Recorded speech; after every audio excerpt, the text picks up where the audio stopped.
Hey everyone, how's it going? Cloud here, and welcome to the final part of my guide on the Recipe for Disaster quest. This video is focusing on defeating the Culinaromancer.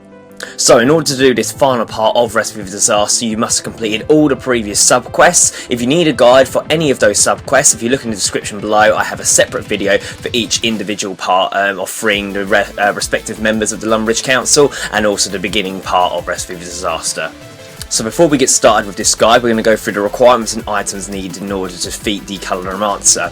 So as I said a moment ago, you need to have finished all the previous parts of the Recipe for Disaster sub-quest, and obviously that would mean all the respective requirements for each part. The additional requirements you're going to need, as well as those, are the 176 quest points in total, and you must have completed Horror from the Deep and Desert Treasure in order to enter the portal, as the bosses that you're going to be fighting in this final part are very similar to the bosses you fought in those quests. You're also going to need a decent enough combat level to be able to defeat some high level monsters without prayer, and I'll talk about that properly in a bit more detail during this guide, as I will tell you what monsters are weak against what, so you can basically set yourself up with the best equipment possible.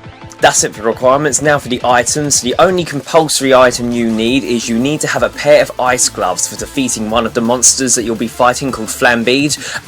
If you need a guide on obtaining the ice gloves, I would recommend going to watch my Heroes quest guide, as I tell you how to obtain the ice gloves during that. Other than the ice gloves, you're going to obviously need weapon, armour and food in order to defeat each of the bosses. Now, like I said a moment ago, all of the bosses have specific weaknesses, so I will tell you about what each boss is weak against before I show you the respective fight, and I'll give you then time to prepare.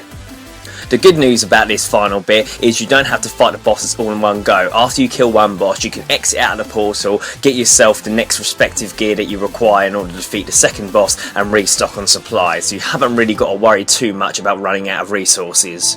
But anyways, that's it for the requirements and items. Now onto the quest starting point. So as always, we are in the Lumbridge Kitchen Banquet Hall, and what should have happened after you freed the last member of the Lumbridge Council, Gypsy Aris should have resumed time back to normal, and the Culinaromancer would have returned to his dimension, leaving behind a portal, and Gypsy Aris will tell you that you need to go through the portal and finish him off, otherwise he will return again in the future. So a few notes before I start telling you what gear to use for each boss. So no prayers are allowed, no summoning is allowed. The next boss spawns right after you kill the previous one. You can leave and come back after beating a boss and your progress is saved. If you die, the gravestone will appear next to the portal, so choose to respawn in Lumbridge if you die. So when you're ready, you're going to enter the portal, obviously with the respective gear that you require. So the first boss is called Agrif Nana, who is Agrif Nar from the Shadow of the Storm quest, but he is now made of bananas and is a level 89. He uses melee up close and a fire blast at a distance, so he is weak to range. So you can use any other gear if you don't really have a good range level. However, for the ease of killing him, I would recommend using range if possible. So you want to bring the best range weapon and ammunition and armour that you can, and obviously bring yourself plenty of food and any stat boosting potions. Obviously prayer potions aren't going to help, as you cannot use prayer there. So when you're ready, enter the portal, and after talking to the Culinaromancer, he should summon Agrif Nana, and you'll now be able to fight him. Now, if you are quite low level and worried about being killed, as you're using range, you can stand right next to the portal to fight Agrif Nana, and in that way, if you do end up getting really low on health, you can exit out of the portal. But to be honest with you, I don't think you'll have much trouble as long as you are using ranged, or if you're a decent level to use any other combat style. So as soon as you kill Agrif Nana, the Culinaromancer will now summon his next monster, Flambeed. I would recommend exiting out of the portal, as you need to prepare against this one, as this is what you need the ice gloves for, and there will be a different combat set. So Flambeed is similar to Farid from the Desert Treasure, who in that quest obviously you couldn't fight up close without the use of ice gloves, as his heat would make it unbearable to hold a weapon, and it's basically the same thing here. So you need ice gloves as a definite. He's most weak against magic, specifically water spells. So if you're going to go for the best setup here, I would go for a mage setup, obviously using the best water spell that you can. So you want to obviously get yourself geared up now, get the best mage weapon and armour that you can, and obviously bring enough runes to do the best water spell that you can. Obviously remember your ice gloves and any food, and again any stat boosting potions, and when you're ready, go back to the portal and you're going to head through. So once you're back through the portal, Flambeed should appear again, and like I said, other than obviously not being able to fight him without the use of ice gloves, you shouldn't have any trouble against him, especially if you're using magic. You should find it will dispatch of him quite quickly, and again you can remain near the portal if you're worried about being killed. So after you kill Flambeed, the Culinaromancer will now summon Caramel, who's the female counterpart of Camille from Desert Treasure. So again, you want to exit out the portal and obviously get yourself new gear and new resources if obviously you feel you need to, and I'll tell you what to prepare for. So Caramel is similar to Camille from Desert Treasure, who, if you remember correctly, used like the freezing attacks on you, which prevented you from moving. Now she's most weak against crushing weapons, so you want to be able to bring the best sort of melee setup that you can, and obviously the best crush weapon you can. If you're not too sure what crush weapons are classed as, that's things like mauls and warhammers, so you should be able to use one of those. So what you want to do is get yourself the best melee setup and the best crushing style weapon you can, and obviously restock on resources if need be, and I'll speak to you when you're at the portal again. So when you go back through the portal, Caramel should reappear and you'll now be able to start fighting her. Like I said, she's similar to Camille, so first off she'll be able to freeze you on the spot, which prevents you from moving. Now if you go to your defensive abilities, there's one called Freedom. Obviously you have the level in order to use it, and basically it will allow yourself to break free of any form of stunning, which includes her freezing attacks, so that will allow you to move if you do get into trouble. Also during the fight she will eventually start draining your stats down, so you want to try and dispatch of her as quickly as possible, so that's why I recommend using the melee and crushing weapon setup. Other than those couple of abilities of hers, you shouldn't have much trouble against her at all, and obviously if you are worried about being killed, then obviously make sure you're near the portal while she's fighting you. Once you've dispatched of Caramel, the next boss, Desert, will appear, and you want to obviously quickly go outside the portal and restock on supplies and set yourself up with the next combat gear. So, Desert is Desus from Desert Treasure. Now, melee doesn't work very well on him at all, so I wouldn't recommend using that, but range, specifically thrown weapons, does. However, if you don't want to go about getting thrown weapons, any other form of range will work, whether that's a bow or crossbow. So you want to go and obviously get your best range gear set up again, and obviously best range attack weapon. Like I said, throwing weapons are ideal, but don't go out of your way to get them, as I didn't have much trouble at all just using the bow. And obviously any other resources that you need. If you found that Caramel drained your stats quite a fair bit from the previous fight, either get yourself a super restore potion, or you can go to like the Jewel Arena and heal yourself up from there. Any method like that really. So when you're ready, go back through the portal and obviously aim to defeat Desert as quickly as possible, as he has a lot of rapid attacks similar to Desus from Desert Treasure. But like I said, as long as you're not using melee, you shouldn't have much trouble against him at all, and should dispatch him pretty quickly. So, as Desert is killed, the next boss, the Gelatinoff Mother, will appear. Now, this will be more trickiest part of all these fights, so I definitely at this point recommend going through the portal if you haven't done previously, and I'll tell you what you need to do for her. So, the Gelatinoff Mother is the similar to the Dagonoff Mother from the Horror from the Deep quest.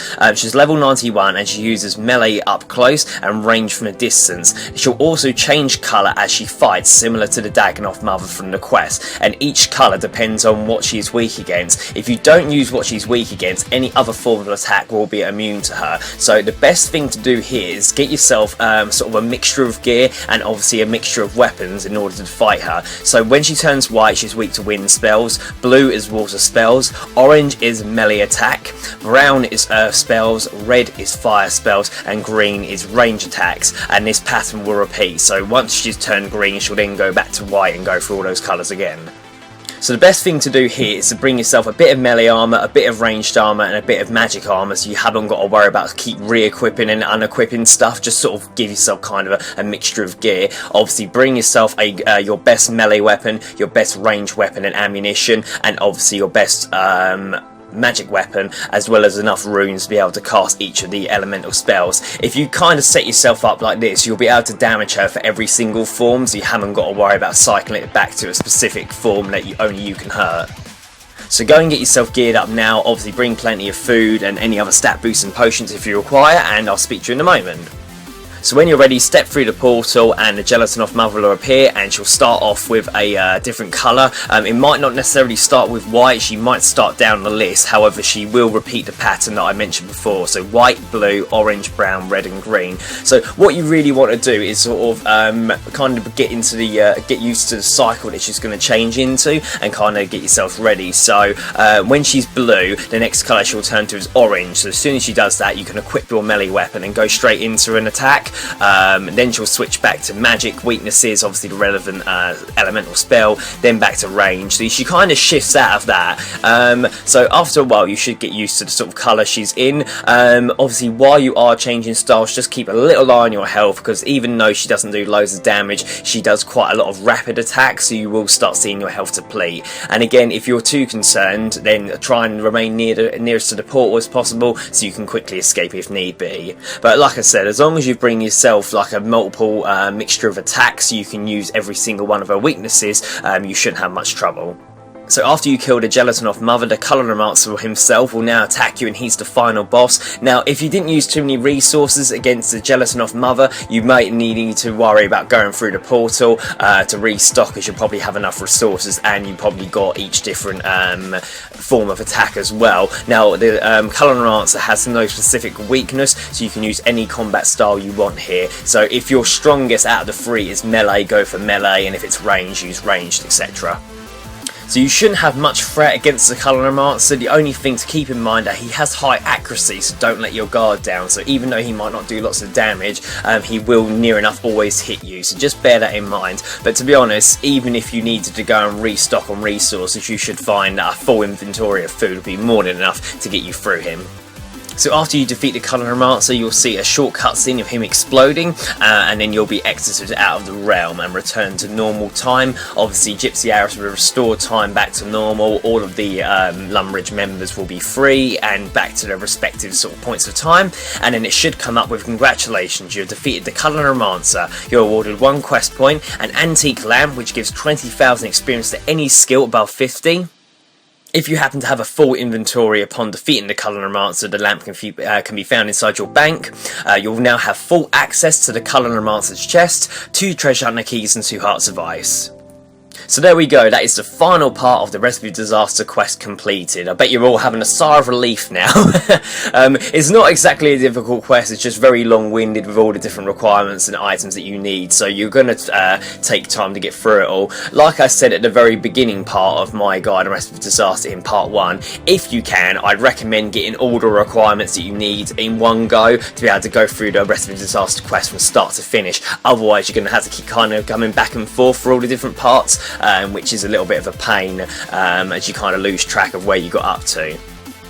However, all the rewards from all these different sub-quests are fairly good, especially this last part, as you'll now have full access to the Culinaromancer's chest, so you can purchase some of the powerful Culinaromancer gloves, which at one point, quite a few years ago, were the best gloves in the game. They're not now, but they are still pretty good, especially if you have hard trouble trying to get to any of the sort of most powerful gloves, so they're very handy to have at this current point in time. Also, the completion of Recipe of Disaster, like the entire quest, is required for a lot of other quests, especially these Grandmaster quests, so it's one you're going to have to complete eventually. So yeah, obviously I've gone out of my way to do a really good guide for all of these different parts, so I would really appreciate it if you've been following this guide from start to finish, to share it with your friends who you know need to get through Recipe of Disaster. And like I said, I have individual videos for each part of the Recipe of Disaster sub-quest, so that way you haven't got to worry about shifting through an entire video. They will all be found together in my quest guide playlist. As for this respective part, if you do have any major trouble against any of the bosses that you have to fight, then please leave a comment in the comment section below and I shall help you out as best I can. But if not, thank you very much for watching. Please make sure you like, favourite, comment, subscribe, and don't forget to share with your friends. Cheers for watching everyone, and I wish you luck for your Recipe of Disaster quests. Bye for now.